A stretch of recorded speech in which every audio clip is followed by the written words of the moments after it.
diberesin, dipikirin gimana caranya jauh lebih baik gitu. Dan mungkin belum tentu di tempat yang lain ada seperti ini, walaupun yakin ada, tapi karena saking masih sedikitnya gitu ya, dan mungkin Isa juga perempuan gitu kan, anak satu-satunya, jadinya keterbatasan untuk melangkah juga itu luar biasa gitu kan ya. Jadi untuk perempuan tuh agak lebih harus lebih dijaga. Akhirnya ya berpikir justru ibu tuh sama bapak memikirkan bagaimana puni kita ini adalah bertumbuhnya kehidupan kami gitu. Jadi kami bertumbuh, kami bisa memastikan bahwa umur kami, harta kami, ilmu kami itu pasti Allah ridho, itu diperjuangkan itu di sini gitu teman-teman ya. Jadi sekali lagi seberarti itu untuk, dan mudah-mudahan ini juga berarti untuk teman-teman semuanya ya gitu ya. Jadi karena memang ini sesuatu yang kita perjuangkan. Nah hari ini tuh kita mau belajar dari Syekh Reza Abdul Jabbar. Beliau itu kebetulan kan ibu sangat tertarik, dan ini kayaknya tuh mix antara cita-cita ibu sama bapak. Bapak tuh punya cita-cita pengen jadi peternak ya gitu ya. Jadi dari dulu tuh sio kucing, sio mah hewannya semuanya juga ya, sio hewan gitu. Jadi suka gitu kan, karena dari kecil juga bapak katanya suka ternak merpati lah sama kakak-kakaknya, entah ternak apa gitu kan, suka kucing segala macam lah gitu kan, sampai akhirnya kayaknya kita papa tuh mau deh gitu kan punya salah satu yang diupayain itu adalah peternakan. Terus sampai nemu tuh salah satu dari Warren Buffett, tahu kan Warren Buffett orang terkaya lah ya, orang terkaya di dunia yang Jeff Bezos sekarang mah temennya lah, temenan biasanya satu circle, nggak sama kita circle-nya bukan. Ya Jeff Bezos, siapa terus Bill Gates, luar biasa, Elon Musk ya, nggak bisa nih ya, Neil Armstrong namanya, ya. Jadi dia itu orang terkaya di dunia, itu sampai bilang kayak gini, investasi paling bagus itu bukan di saham, bukan di emas dan lain sebagainya, tapi di peternakan gitu. Dan pas Syekh Reza ini menyampaikan bagaimana dia punya arti mendalam terkait dia sebagai seorang gigi, dia punya profesi itu benar-benar punya visi besar. Jadi visi besarnya itu ditumbuhkan dari kecil oleh ayahnya gitu ya. Jadi maksudnya tuh itu nggak serta-merta ada, tapi benar-benar diaping visi besarnya itu. Sama seperti teman-teman di sini pasti selalu mengkaitkan dengan visi besar kita sebagai manusia ya, ingin menjadi manusia yang mampu beribadah terbaik kepada Allah, menjadi khalifah fil ard, lalu bisa menolong agama Allah dengan apa yang sedang kita lakukan di dunia ini. Nah itu kan visi besar juga, itu yang sudah kita tanamkan gitu. Wujudnya adalah kenapa di Puni kita, karena Puni kita ingin membantu umat untuk semakin mudah gitu mengkonsumsi makanan halal, mengkonsumsi segala sesuatu yang halal itu bersebab dari kita melahirkan produk yang memudahkan mereka dan dibuat oleh orang-orang yang selalu berupaya untuk semakin taat kepada Allah. Nah itu kan visi di Puni kita itu sebagai perwujudan dari visi seorang muslim yang kafah yang tadi punya visi sesuai dengan visi Allah menciptakan kita tadi untuk beribadah. Jadi hadirnya di sini tuh ditanamkan visi besar. Nah seorang Syekh Reza Abdul Jabbar ini juga ini juga udah disiapin menit kedua nanti biar tinggal play. Dia juga orang yang benar-benar diberikan visi besar oleh ayahnya. Jadi ternyata kalau tadi tuh Isya kebetulan nih, Isya juga tadi pagi-pagi nonton podcast yang nanyain si Daniel Mananta tuh nanyain kalau kita tuh harus punya visi itu dicari, tujuan hidupnya dicari atau udah dikasih sebenarnya sih? Gimana tuh itu tuh Katanya dikasih sama pencipta ya, kayak gitu-gitulah. Ini nyambung banget nih ya teman-teman. Jadi ternyata orang yang punya tujuan atau visi besar atau tujuan yang sudah ditanamkan gitu kan ya. Seperti sekarang teman-teman yang ada di Kuni kita ini, kalau misalnya lupa sama tujuannya hadir di sini di Kuni kita, tujuan hidupnya buat apa, nggak punya tujuan tuh nggak kemana-mana. Tapi kalau udah punya tujuan tuh bisa kayak gini. Siapa di sini atau teman-teman kalian atau siapapun di tempat kalian itu yang ngerasa bangga dan ingin menjadi peternak, yang ingin jadi petani, siapa coba? Gak ada kan? Jarang. Nggak ada. Ya nggak sih? Ada mungkin tapi jarang ya. Dan karena apa? Karena belum memaknai. Tapi orang seperti beliau bisa memaknai jadi peternak. Orangnya melihat mampir jadi peternak gitu ya. Jadi petani, dia juga bilangnya saya itu petani dan peternak. Saya itu petani sebetulnya, tapi karena saya bertani dan akhirnya saya juga menjadi peternak. Karena untuk hal yang orang lain itu nggak suka, dia bisa memaknai dan punya tujuan besar.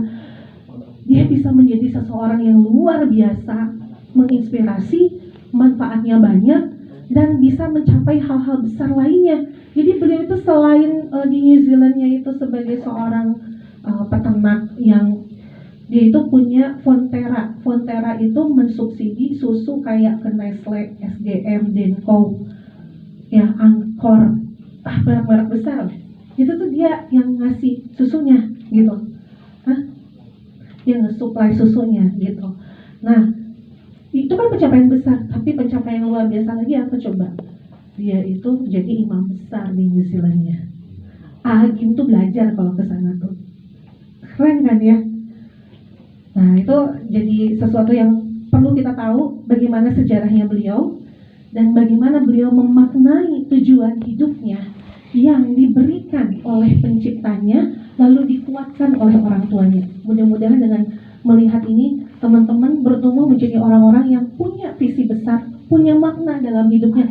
Selalu punya makna kenapa harus melakukan A, melakukan B, melakukan C, kenapa harus kerja di Kuni kita, kenapa kerjanya harus seperti itu, dimaknai dan selalu diselaraskan dengan tujuan besarnya. Sehingga insya Allah teman-teman pun berhak untuk bisa menjadi seperti beliau. Ya, itu yang Ibu harapkan.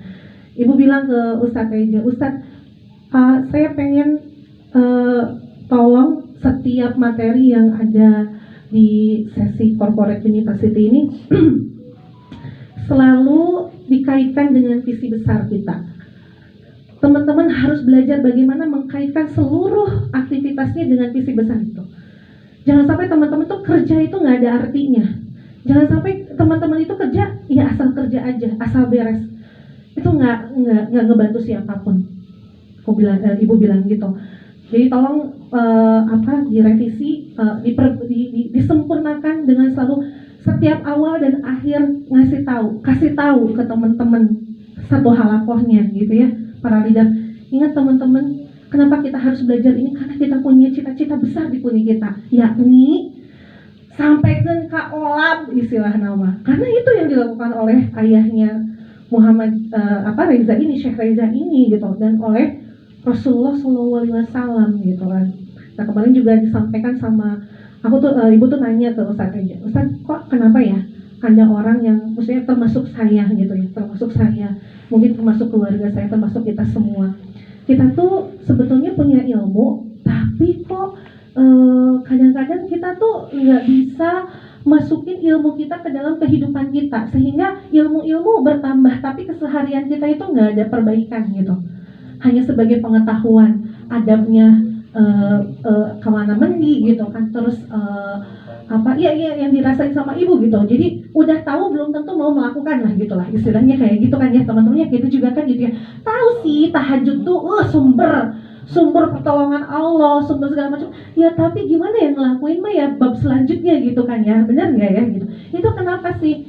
Terus Ustaz bilang gitu, oh itu tuh karena nggak runtuh tuh kalau belajar, harusnya kita punya iman dulu, menguatkan dulu iman, tauhid. Ini proses banget yang disampaikan oleh Ustaz Reza ini. Punya iman dulu, punya ketauhidan, clear dulu tauhid kepada Allahnya, beriman kepada Allah, Rasulullah. Rukun iman itulah pokoknya Maya, bukan cuma dihafal tapi dimaknai. Terus yang keduanya adalah beriman. Jadi beriman katanya sebelum memiliki adab itu harus punya iman dulu. Sebelum salah ya ngomongnya nggak gitu ya. Beriman sebelum berilmu. Beradab sebelum berilmu katanya gitu. Jadi beriman sebelum beradab sebelum berilmu, berilmu sebelum beramal. Gitu ya. Nah, gitu. Kadang kita tuh ya dilupain tuh iman ke Allahnya. Ngekelirin diri kita tuh yakin gitu Allah tuh ada. Makanya kan kita juga nggak ngerasa harus melakukan hal yang benar. Ya, atasan kita nggak tahu gitu kan ya. Kadalin aja atasan mah. Toh dia juga punya keterbatasan misalnya gitu ya. Kayak gitu-gitu. Nah, itu tuh karena katanya ya seperti itulah. Nah, mudah-mudahan teman-teman punya pemahaman yang sama. Kita di sini lagi belajar untuk seperti itu. Kita belajar berakidah dulu. Selanjutnya kita belajar bagaimana menguatkan diri kita dengan syariatnya Allah sehingga nggak keluar dari syariatnya Allah, dan itu adalah sesuatu yang akan membuat kita dalam hidup itu selamat. Dan juga bagaimana kita memiliki kepribadian seorang muslim yang dimaknai itu betul-betul paham kepribadian seorang muslim itu harus seperti apa, adabnya seorang muslim itu seperti apa. Gitu ya teman-teman ya, selamat menikmati. Silakan diputar dari menit kedua sampai menit ke-15. Setelah itu loncat ke menit 40 sampai ke menit 43. Jadi cukup segitu kita nontonnya aja, sekitar 18 menit. Silakan. Masya Allah. Masya Allah nih. Ngomong hargain banget di sini. Ini bang. Nah, ini mungkin ada beberapa yang tahu, tapi kadang audiens saya jangan berbeda kan, ada belum tahu. So, inilah sosok suami Baiti Pelatih Sukma, saudagar, sekaligus imam besar, Masya Allah ya Syekh. Hayakallah.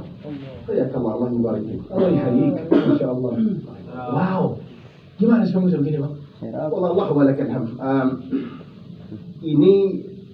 Ini kadang-kadang begini juga deh, kalau kita bicara media ada yang benar ada yang kagak gitu kan.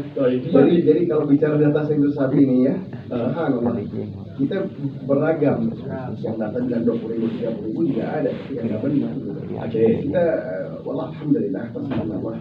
Ini kita di kisaran 4.500 sampai 5.000 dan bicara di satu kelas dengan alhamdulillah. Ya Syekh, 2.500 ternyata kurang. Berarti ini datanya yang benar dong, datanya salah. Ya benar 4.500.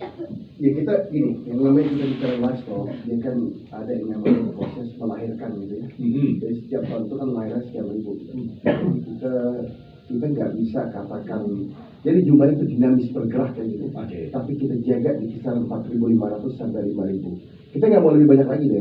Bukan nggak mau lebih banyak rezeki daripada Allah, tapi kalau dia nambah banyak banget, berarti lahannya juga bisa nambah kan gitu, bisa beli lagi. Jadi bukan hanya tapi kan Anda punya kapital masih kuat, tinggal beli lagi lah. Wah doa tuh. Kita katakan ini, beli satu hal ya, tapi kita juga harus bisa nguruskan ya. Di tengah urusan lain yang mesti kita urus. Jadi kalau bicara optimum ini kan beda-beda bagi setiap orang itu. Ada orang yang masa optimumnya sekian, ada yang gross mau gitu ya. Ya, tapi kan hidup ada banyak urusan. Kalau bahasa simpelnya gitu ya, bahasa kita gini, kita punya keluarga yang harus kita urus, ada dakwah-dakwah yang super penting gitu kan. Ada umat, ada masyarakat yang mesti kita urus gitu kan. Ya, alhamdulillah. Boleh lah. Kalau ngomongin banyak yang diurus, kita bahas dari awal aja. Ya.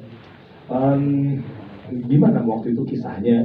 Ya kita bukan membahas mengenai kisah hijrah dalam tanda kutip yang memang dari dunia gimana apa sekarang gimana gitu ya, masa lalu bukan itu ya, tapi lebih kepada bisnis gitu, berniaga. Enggak ada masalah kalau bicara hijrah, tapi Anda bukan cerita hijrah karena Anda datang sebagai anak-anak kan.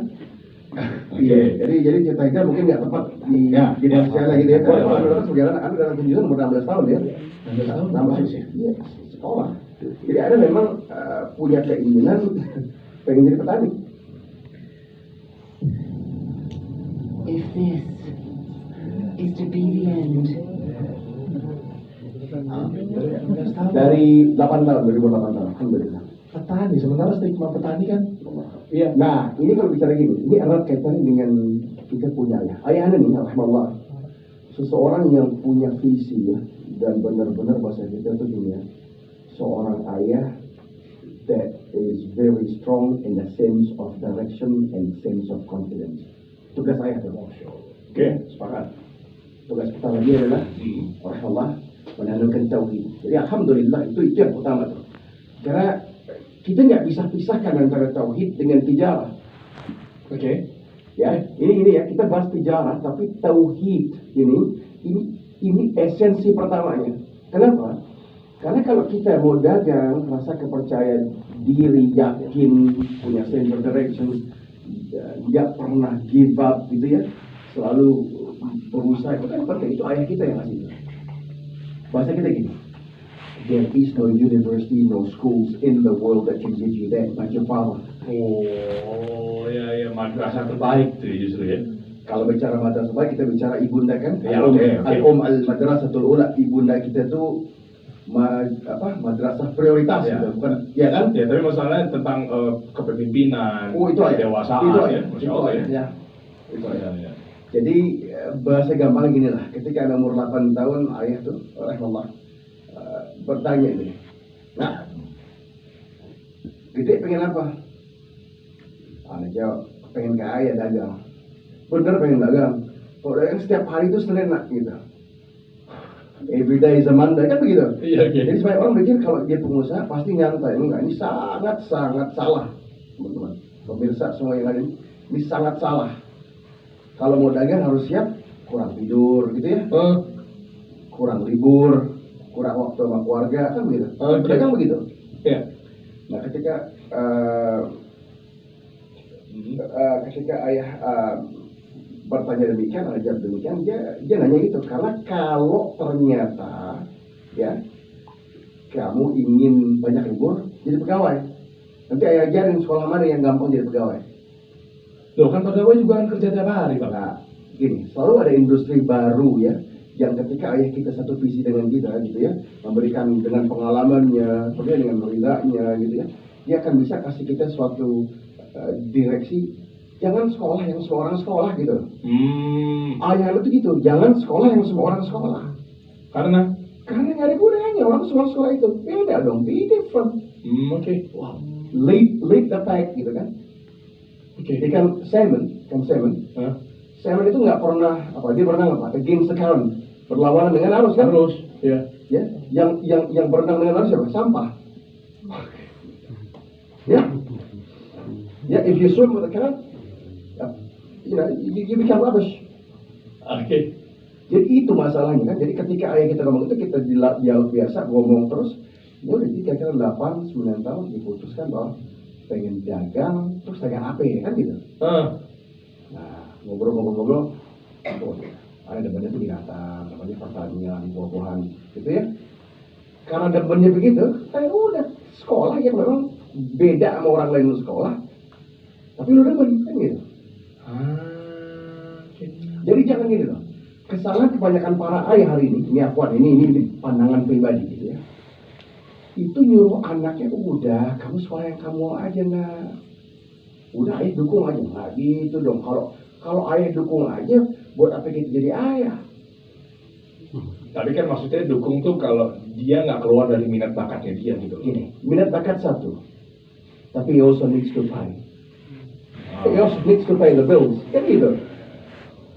Minat bakat kan satuan. Pada akhirnya kita harus yakin bahwa apapun yang kita sekolah, gitu kan, nggak mungkin, nggak ada sesuatu yang setiap harinya rosy kan gitu. Mesti ada good with the bad gitu kan. Tapi kalau kenapa passionate? Karena kalau kita passionate, ketika dia susah, kita masih biasa kan gitu. Oke. Karena we love it. Tapi kita juga harus paham, apapun yang kita lakukan, mesti ada hari susahnya kan. Nggak mungkin harinya senang semua. Nggak mungkin panas terus, nggak ada hujan. Ada hujan, ada panas. Nah, jadi ketika dijawab atau ada jawab sama ayah nih, ya, ini pedagang, ya udah, pertanyaan ayah nih, siap tiap hari itu, setiap hari adalah hari Senin. Jangan